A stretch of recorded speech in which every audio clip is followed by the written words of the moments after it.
Hey guys, আজকে আবার নতুন একটা ভিডিও আপডেট নিয়ে এসেছি। আশা করি তোমরা ভালো আছো। যদি আমাদের চ্যানেল নতুন হয়ে থাকে তো অবশ্যই সাবস্ক্রাইব করে নিও এবং পাশে থাকা বেল আইকনটি প্রেস করে দিও যাতে নতুন নতুন ভিডিও সবার ফার্স্টে পেয়ে যাও। চলো বন্ধুরা, আজকের ভিডিওটি শুরু করে দিই। আজকের ভিডিওটি যেটার নাম হচ্ছে রাজকুমার, যে 13 জুন রিলিজ করবে এবং সেখানে অভিনয় করতে চলে আমাদের সাকিব খান। এই মুভিতে বাংলাদেশের প্রথম মুভিতে যেখানে ফরেন কান্ট্রির হিরোইন অভিনয় করতে চলেছে। এবং এটা মূল কাহিনী যেটা আছে সেটা আমি তোমাকে ক্লিয়ার করে বলে দিই যাতে তোমাদের কাছে পরিষ্কার হয়ে যায়। এবং এটা তো তোমার সাকিব খান একটা গ্রাম্য পরিবারে জন্ম করেছে। সেখান থেকে তার প্ল্যান থাকে যে সে আমেরিকা যাবে এবং সেখানে ভিসার জন্য বারবার অ্যাপ্লাই করে সেখানে রিজেক্ট হয়।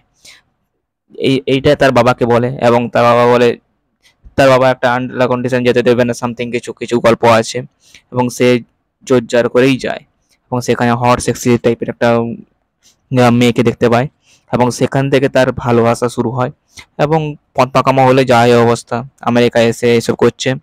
তো এখানে ভালোবাসা শুরু হয় এবং তার প্রেমে পড়ে যায় এবং সে আবার দেশে ফিরে যায় এবং সেখান থেকে আবার ভিন্ন পদ্ধতি যখন ভিসা পাচ্ছিল না, আবার সে আবার ভিন্ন রাস্তা দিয়ে সে আমেরিকা যাওয়ার প্ল্যান করে।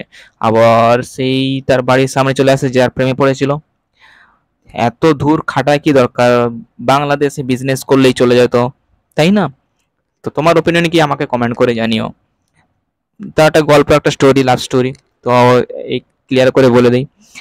তো সেখান থেকে আবার তার বাড়ির সামনে যায় এবং সেখানে এই মেয়েটি তাকে চেনে না, কিন্তু এই মেয়েটি অন্য কিছু কাজ করে, যে পার্সোনা।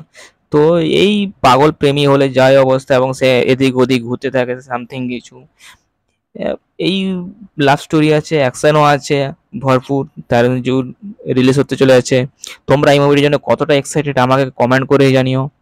এবং যদি আমাদের চ্যানেলে নতুন হয়ে থাকো, ছোট্ট একটা আপডেট নিয়ে এসেছিলাম তোমাদের সামনে, যাতে তোমরা জানতে পারো 13 জুন রিলিজ করছে রাজকুমার। তো এই ভিডিওটি আজকে পর্যন্ত এই পর্যন্তই। দেখা হচ্ছে পরের ভিডিওতে। বাই।